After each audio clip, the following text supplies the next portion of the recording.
ஆந்திராவை ஒட்டியுள்ள வங்கக்கடலில் நிலவி வரும் தாழ்வு நிலை பகுதியால் தமிழகத்தில் ஒரு சில இடங்களில் மழை பெய்ய வாய்ப்புள்ளதாக வானிலை மையம் அறிவித்துள்ளது. வங்கக்கடலில் நிலவி வந்த காற்றழுத்த தாழ்வு நிலையால் கடந்த சில நாட்களாக தமிழகத்தில் பல்வேறு பகுதியில் பரவலாக மழை பெய்தது.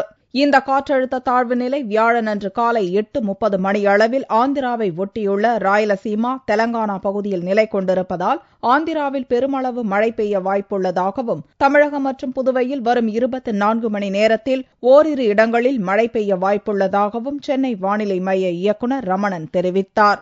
கடந்த சில நாட்களாக நிலவி வரும் அந்த தீவிர காற்றழுத்த தாழ்வு பகுதியானது இன்று காலை 8:30 மணி அளவிலே கடலோர ஆந்திரா மற்றும் அதை ஒட்டியுள்ள ராயலசீமா மற்றும் தெலுங்கானாவில் நிலை கொண்டுள்ளது.